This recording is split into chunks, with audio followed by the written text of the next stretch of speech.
Today, we are learning more about a shooting in the Crosby Barrett Station area that left multiple people shot and one person dead. Now, this shooting happened at the corner of Crosby Lynchburg Road at Swift gas station. Fox 26's reporter Leslie Delaspore live in the area after speaking with a witness. Leslie. Yeah, that's right. A witness that I spoke with says he frequents this Swift gas station just behind me here. And he says Saturday night, this small parking lot was packed. Take a listen. They don't have that many people there, so I didn't go. I went to the other store, and when I went to the other store, which is across the street over here, and I get my beer, and I go back a little further down, and I stand down there drinking my beer, and I hear some pop, pop, pop, pop, pop. Saturday evening around 10, Harris County Sheriff's deputies responded to a shooting at what was initially described as a parking lot takeover. 5 males and 2 females from ages 16 to 25 were shot. 2 were taken to the hospital by life flight and others by ambulance. 1 person died at the hospital and another was sent to a different facility because their condition worsened. Crosby ISD says as far as they are aware, none of the victims are students within the district. During the investigation, Sheriff Ed Gonzalez said that the gathering turned out to be a benefit and the people were just hanging out, which is common in this area. We're told that the community comes out here and they're normally out here gathering in some of these area stores, but it's typically nothing violent. We also reached out to Harris County Precinct 3 constables who patrol this area. They tell us in a statement, quote, "The Precinct 3 Constable's Office takes public safety seriously and has increased our patrols and proactive law enforcement activities in the area. We will continue to partner with the Sheriff's Office to address criminal activity throughout the precinct." End quote. But Joseph Jacobs says he's been here over 20 years and he has never seen anything in this area like what he saw Saturday night. Bunch of kids, they don't usually be there. I just felt it was uncomfortable. Now, the Harris County Sheriff's Office says this investigation is ongoing, and if you have any information or video evidence, you are urged to call their office. Reporting from Barrett Station near Crosby, Leslie Delaspore, Fox 26 News. On tonight's Breaking Bond, a 61-year-old man with 29 felony convictions was free from jail on a personal recognizance bond when police say he stabbed a 53-year-old man to death. Wow, Fox 26's Randy Wallace is joining us live from the courthouse with the latest in his ongoing series, Breaking Bond. Randy. Yeah, Rossi. Now, Ronald Wayne James has been arrested more than 50 times. Some of those arrests were for assaulting people, but that didn't stop a magistrate from giving him a PR bond or get-out-of-jail-free card. That decision may have cost Frank Cartwright his life. Ronald Wayne James, a 29-time convicted felon, got his first big break at the courthouse last year. He was facing 3 felonies, including aggravated assault of a public servant. Goes in, finds 2 people there, assaults both of them. They call police. Police get there. He's still there. The officer has to fight with him and gets hurt. He assaulted the officer. Yet when he goes to court, what do? We're going to dismiss those 2 assault cases. James was sentenced to 298 days in jail, but with time served, he was free the day he pled guilty to just 1 charge, burglary. Last month, James was given a personal recognizance or get-out-of-jail-free card for a misdemeanor assault charge. This individual's been arrested over 60 times since 1985. According to the McDonnell Misdemeanor Bond Reform Decree, defendants charged with assault are not allowed to get PR bonds. You're talking about magistrates. Magistrates are not accountable to anyone except Commissioner's Court. James is not the only misdemeanor assault defendant who's given a PR bond. There are hundreds and hundreds of defendants charged in county court with assault cases that were given PR bonds. James even violated the PR bond, but was allowed to remain free. That decision may have cost 53-year-old Frank Cartwright his life. None of this should happen. Last week, police say James got into an argument with Frank Cartwright at a Popeyes at 9503 Jensen. James allegedly stabbed Cartwright to death. If a magistrate wouldn't have given James a PR bond, Frank Cartwright would likely be alive and well. Frank Cartwright, who paid the ultimate price, that is his life, because of decisions that were made that allowed a habitual career offender like Ronald James to remain in the community. James's bond for the murder charge is set at $250,000. Reporting live from the courthouse, Randy Wallace, Fox 26 News.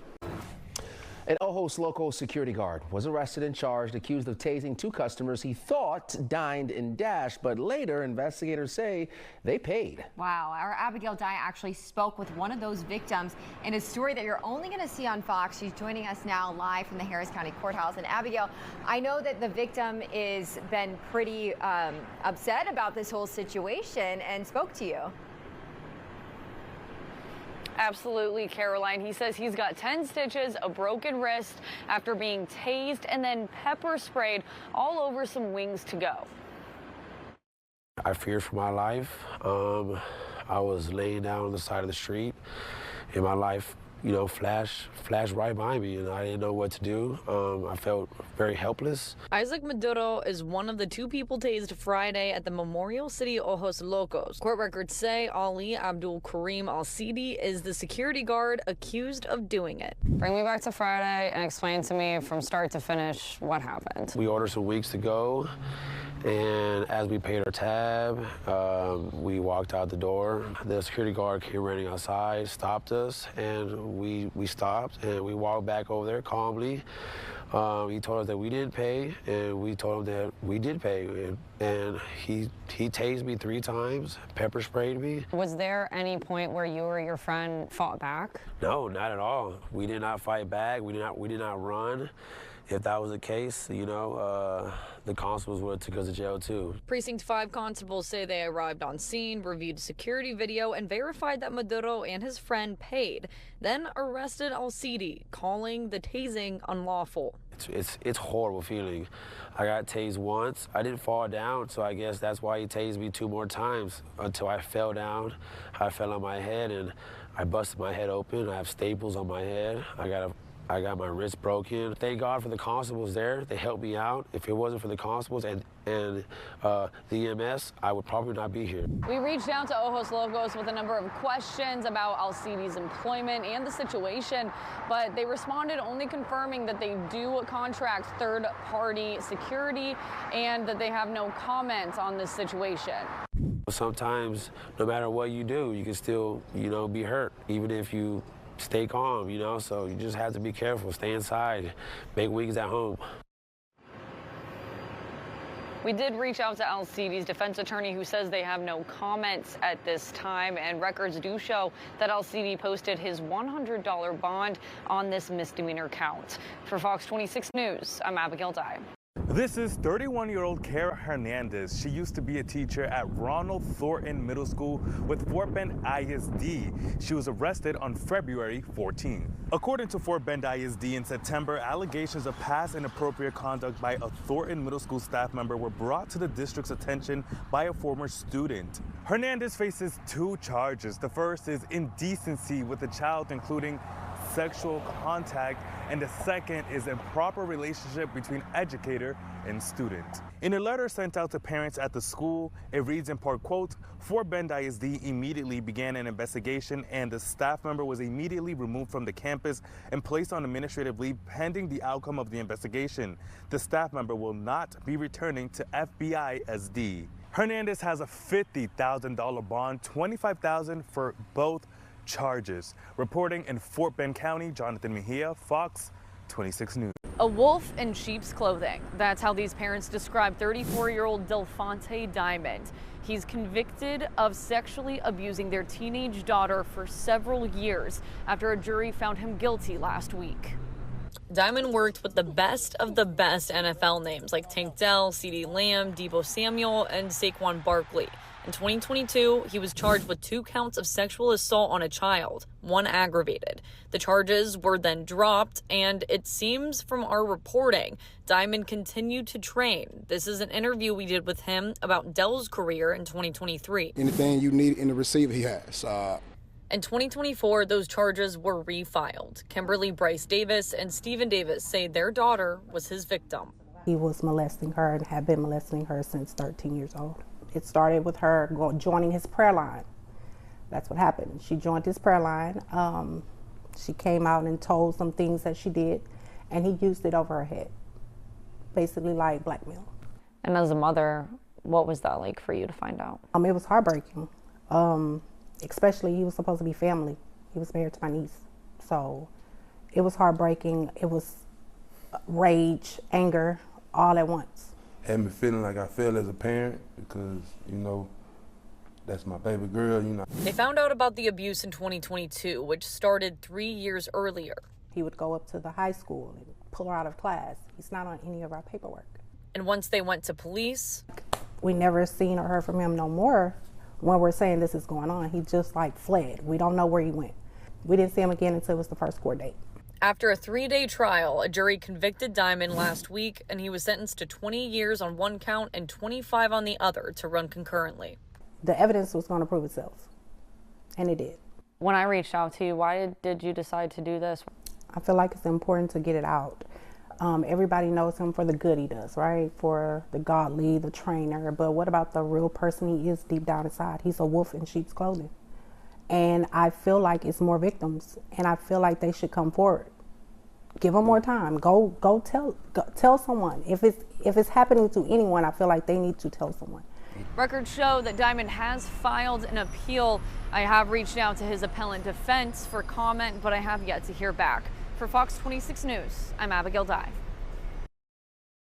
And a bold theft caught on camera at a pet store. This one involved a child helping to steal puppies. The owners tell Fox 26 the suspected pet thieves took more than $10,000 in animals and also merchandise. Reporter Sherman DeSalle spoke with him and joins us now live from the store on the southeast side. Sherman.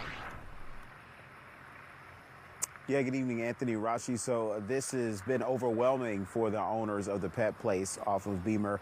And they said since that video has gone viral, all 3 of those puppies have been returned back to the store. Have some kind of decency, you know what I mean? Respect others, you know, respect their property. Adam Abid-Latif owns the pet place on Beamer Road and says the brazen theft on April 14th left him speechless. Around 5 p.m. that day, cameras show the moment 3 young people and a child walk into the store. As one female talks to the employee on the other side of the shop, you see another with the small child walk into the puppy room, a restricted area. They're then seen wrapping the animals up between the aisles with a young male before walking out of the store. They took 3 puppies, which was 2 dapple chocolate dachshunds, which were Dachshunds, and then they took a Shih Tzu puppy as well. They took a turtle from one of the tanks down over here on the side. They took a turtle too? Yeah. So that's what fell out of his pocket whenever he was wrapping up the puppies. Owners say 2 of them came hours before to take additional merchandise, a theft worth over $10,000. The pet store surveillance videos went viral online, and hours before our newscast, video shows one person returning the Shih Tzu and another with the 2 Dachshunds back to the store. The young lady in the white shirt there, she did contact the shop this morning, wanting to bring the Shih Tzu puppy back, which she has done so around 2 p.m. this afternoon. They had another young lady bring him. Abid-Latif is more disappointed in knowing that a child, appearing to be no older than 10, was involved. Imagining if that was my son, I'd be very, tore up and, felt like I felt as a father, right, to show my kids the right way. Wow, story. So the report on this theft was submitted through the Precinct 2 Constable's office. We're unaware of anyone facing any charges at this point. And even though the puppies were returned, Adam says they still want to press charges. Reporting from the southeast side, Sherman DeSalle, Fox 26 News.